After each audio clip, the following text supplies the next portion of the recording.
We are back in the studio with Swags. Swags has never carried a knife in the past. We gave her a knife last week, and we told her to carry it for a week. And I did. And you did. So tell me about it. What happened? It was nice. It was nice. Actually, it came in handy a whole lot for like when I do crafts and stuff.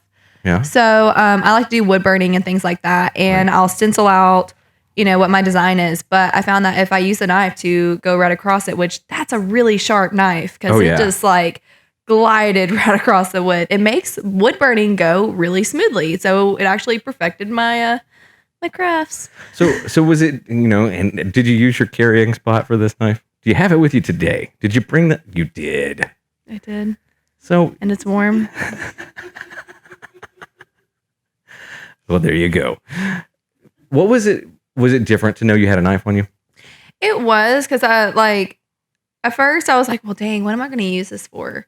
Right. And so for the first day, I was like, I'm just going to think on this, but I didn't have to because there was just automatically stuff. I was like, oh, I need to use this. Isn't it strange, though? Things that you didn't notice before that you might have needed a knife for, suddenly it's there and you've got it. Yeah, it's actually, really handy. A lot more handy than I thought it was going to be honest. It really is. And once you get used to carrying it and you have it all the time, then when you don't carry it by accident, it's like, where the heck is my knife? I need my knife.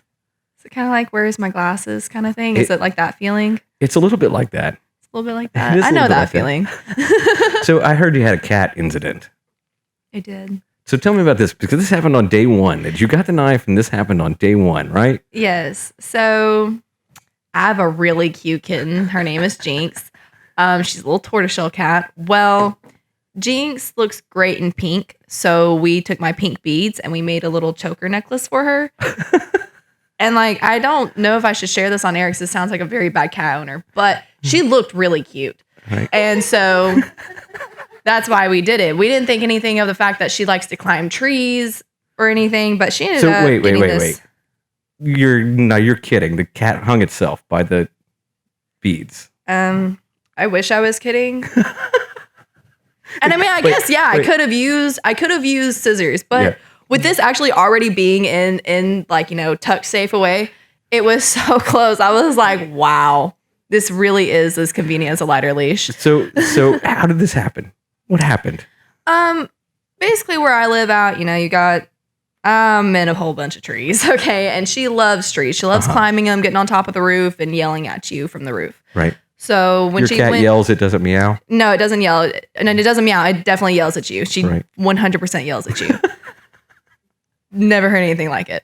But when she was getting down, she got, a little limb, just a little stick limb got in between, the collar, well, the beads and her. Mm-hmm. And so you hear, the yelling of my cat. And I was like, that's a different yell. I walk out there. I was like, oh my God. Yeah. And luckily I actually, didn't have to go in and look for scissors because God knows I wouldn't have found them when I needed them. Right.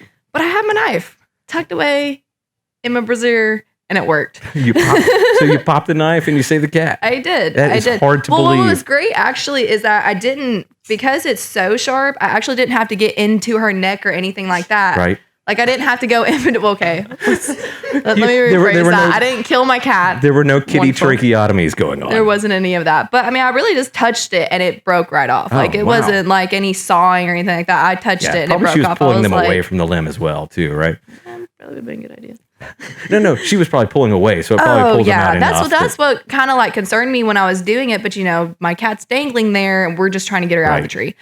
But no, I was really afraid that she was going to hit it or something. So that's why, like I say, I just went from underneath, and it just touched it. It was gone. She fell to the ground, but she was okay. She landed on her feet. Did she yell at you the rest of the night for wearing the beads? She had quite an attitude, I will say. So it's catnip treats. So let me ask you this. You've carried a knife for a week. Mm-hmm. Would you continue to carry it? I would definitely continue to carry a knife because beyond the crazy wild cat accident, wood burning, really just any crafts I do when it comes to breaking beads off from dresses and resewing them into new things, it works better than the actual bead buster because it just fits perfectly. Nice. Yeah. Anything else that you used it for or like about it? I used to open a bottle of wine because the wine bottle popped me in the mouth. So let me tell you, I don't trust wine bottle openers anymore. A knife works fantastic. You put that in there sideways, you just twist it around, it comes right out. So you had a relatively traumatic week. Yeah. Interesting how that happens, huh? You gave me a knife and things went south. No, they didn't go south. No, it didn't go south. It went north with the knife, but like south with everything else. My lip still hurts. That's hilarious. So here's the thing. Would you continue to carry this knife?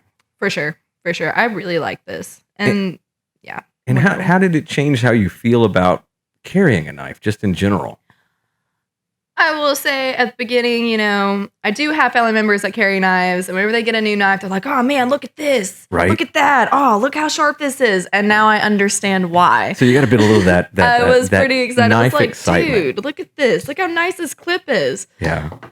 Yeah. So I was one of those people. Yeah, I mean, I was excited, and I was hoping that that's what would happen. I mean, frankly, it is a very different thing to have a knife and to use it and to carry it quite a bit. I stuck my 0462 in my pocket again this week. This is and you can see it's well nice. used. This is a very, very nice knife. You are welcome to try to flip it open if you want. Go for it. Go for it. It's just a manual flipper. There you go. Oh, that's a ZT. That's a $240 knife, I'm pretty sure. Okay, So you got carbon fiber on one side, frame lock on the other. And this is the kind of thing that I hope at some point you begin to drool over something like this as it comes out in front of your face. Question. With this knife, what is this paint? Is this Cerakote? What is this? No, that's a great question. So your knife is actually anodized aluminum. So when they do this process, anodizing is literally attaching the color to the aluminum. So it is it's not going to say a chemical process. The anodizing is really a kind of an electrical process. It's like chroming. Okay. So they put the color into the aluminum. So even if you scratch this, that is not going to go anywhere. I've really not seen it scratched. I mean, y'all, I drop stuff. I really drop stuff. And like, I was so afraid that whenever I dropped it once, and I was like, oh my God, that was it. I went to go pick it up. And there's still not a single scratch on this thing. That's impressive. Only thing you'll have to have pay attention to with that leak, and we've all had experience with it, has a very long, sharp point, and you can snap that point right off of it. That would really suck. Yeah, it would, wouldn't it? It would. So here's the cool thing. Your knife and this knife are made by the same company, a company called Kai. Kai makes Kershaw. Kai makes ZT. ZT is their higher end knives, and Kershaw is mainly their everyday use knives. Okay, so Kershaw's not a brand of its own. Oh yeah, Kershaw is a brand of its own. But it's underneath a parent underneath company. a parent company called Kai, right? The one thing I wanted to do with you here today is, I'm glad you're excited about knives now, but I wanted to show you a couple of different things that you may not have seen before, or you've seen from somebody else, and don't know anything about it at this point. And I wanted to definitely show you probably what this company was built on, which are traditional slip joint knives. This is a Rough Rider Backwoods Bushcrafter. Nice. Yeah, it's got a Sawcut bone handle. And the cool thing about this little knife and this pattern in particular, or this series in particular, is that it's got copper all through it. So you know how copper patinas? So it like turns green? Yes. Yes, when you see it on things.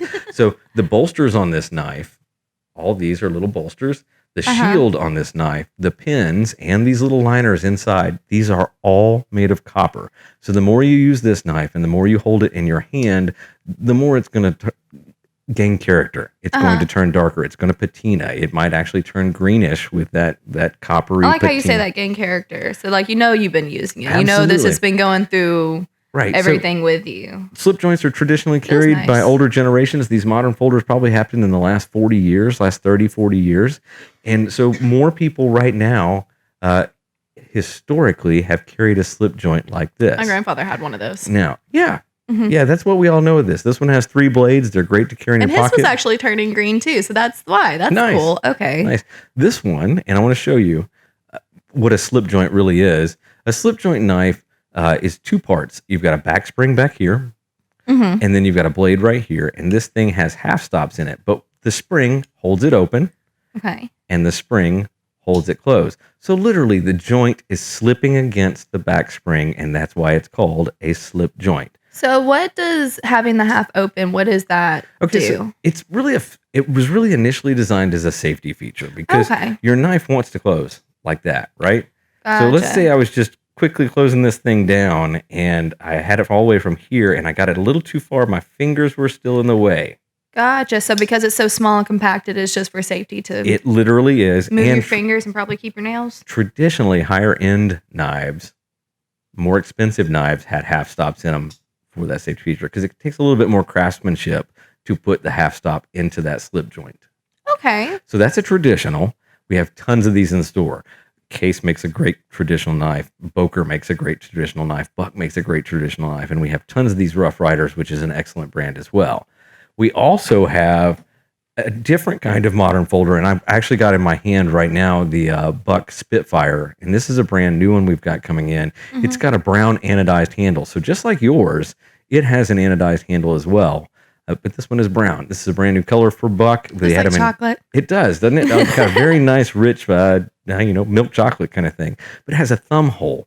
And the thumb hole opening is different from your flipper. Now, flipper we're over here, the thumb hole, you stick your thumb in the hole and push it open. You want to give it a shot? I do. It is also a lock back. So see that lock right on the back? Mm-hmm. Yeah, right there. Give it a shot. Okay. See if I'm going to wreck her nails right here in the middle of this thing. It is a little harder than trying to do it. It has it in like perfect jabbing position though. And I'll be dead honest. I love a flipper more than I love a thumb hole, more than I love a thumb stud, but I wanted to show you different kinds of opening knives. Remember that the lock is in the center of the back. So once you get it pressed and moving, there you go. I'll move my fingers just this one time, but next time y'all gonna see some stuff you ain't seen before. Should be out here just flicking that right open. The one thing I did want to that I think is cool about all of these little Spitfires is they're multiple carries. So like, see how that pocket clip has 3 bolts? Mm-hmm. Notice there's 3 holes right there. Okay, so you can 3 holes right there, 3 holes right there. Just unscrew the screws, and you can carry this any way you want. So why would somebody want to move the clip? Okay. So good question. Excellent question. Here's why. Because left-handed people use knives too. And when I use this left-handed, the clip is in my way. So that's the reason to put it over here. Now, a lot of people prefer a different carry orientation in your pocket. So right now it is set up for tip up in my pocket. People like that. Me, I'm a tip up person. I like it to be tip up. I just pull it straight out of my pocket, and then it's ready in the ready position for me to open it. A lot of people like Melina, who's sitting right down there, she likes tip down, right? So then we could reverse this clip, and now it becomes a tip down. And so when you pull it from your pocket, then you take it in your hand and move it. Okay. I don't find that natural in the stroke. I just don't, and I prefer a tip up carry. I prefer it not to be in my pocket. I don't think tip up or if you're being honest. Tip up, tip down really doesn't matter in the bra, does it? Not particularly. You can just move it around your hand. I like this one, though, because it is so small that I can do that. Because, I mean, obviously with like that one or... Yeah, this one would be way too big to carry that way. Give it a shot. Give it a shot. You just want me to warm it up, huh? Yeah, just warm up my knife. Can you see it? If I put my hair down? A little bit. It's kind of like you got a little tube sticking out of your shirt. But it's... Don't judge me. Don't judge what I put in my shirt. Yeah, it would be a little big. Of course, your traditional, you wouldn't want to do that way. But that's gonna fit in your girl pocket, right? Give it a shot. Oh, yeah, this is gonna fit. Pocket. Okay. Yeah, you have actual pockets on your actual. Oh, these jeans. pants have better pockets this time, y'all.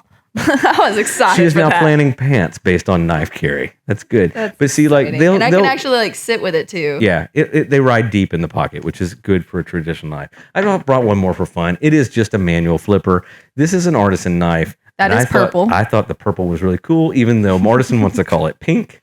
But this knife is just a manual flipper, but it's going to be just as fast. Give it a go. It is a big knife. That's the waistline from that. Yeah. I want to show you something crazy, though, right? Because last week we talked about your knife being a speed safe assist, an assisted open. We're going to have a little race. Which is really assisted closing. It's really, the detente wants to be closed. The spring makes it go both ways. And that's a little bit bad on my part, the way I said at the very beginning of the thing. But the spring is holding it closed. The spring is also going to make it open once you get moving. Here's what we're going to do. We're going to have a race. Mine is manual. It has no spring in it. I'm going to count to 3. On 3, we're going to flick the knife. Okay. Ready? 1, 2, 3. Did you see how fast mine was? No, I was really just hoping I got mine. Close yours up again. We're going to go one more time. Okay. Hold it right out here. You can put it right here. 1, 2, 3. Oh, my hand was over top of it. Oops. Yeah, probably be a problem that way. 1, 2, 3. You went before 3. One more time. I did not. One more time. One more time. Sore loser. Here we go. 1, 2, 3. It's about the same speed. You went before 3. Yeah, I probably did. I probably went a hair before. The thing is, it is about the same speed as your spring-assisted knife, and this is just a manual flipper. But it is a little bit different on like whenever you close it. Yeah. It's more, well, I mean, I guess it's kind of like here's the difference. It's a great question. It's kind of the same, but it is kind of the same, but yours is a liner lock. Open yours up. Move my finger. Yeah, yours is a liner lock. It means you have a steel liner in here that does it. Mine is a frame lock. So it is actually part of the frame of the knife. We're doing the exact same thing. Yeah. The one thing that I would say about that is this is a titanium handle. This is a much stronger handle than your steel liner here. And so by using the titanium in this frame, and it's also steel reinforced on the inside, I'm getting a much stronger lockup by a frame lock than you would through a simple liner. Now, is that with all frame locks or just this particular one? No, it's with most frame locks are stronger than a standard liner lock. Cool. Yeah. So you gave me a weak knife. I gave you a great knife. You did. I do like it. I don't want a different one. I do like mine. And let's just point out that I gave you a choice of great knives, and this is and the I knife. picked the blue one. You picked the blue one. I did. I like having you on this show. I think you bring a lot to the table that we don't see from other people. And I want to challenge you to this. Do you want to come back from time to time and look at different knives and talk to people in the SMKW Army and show things? For sure. Awesome. This is fun. I like learning about knives. I didn't realize I'd like them. I didn't mansplain you. I didn't mansplain you, did I? I don't believe so. Awesome. I woman-splained you. You did. I told you what's up. She does it before every time we get on this show. So that's the way it happens. Swags report, y'all. That's right. We're going to have Swags on the show from time to time. We're going to bring her back. And we're going to let her show you some different knives that are out there. But I appreciate you doing this. I appreciate you coming in again. I hope you guys enjoyed it. This has been a special segment from Guys Talk Knives. That's Swags. I am Swags. Don't listen to him. Yeah, that is Swags. I'm Andy, and we'll catch you next time.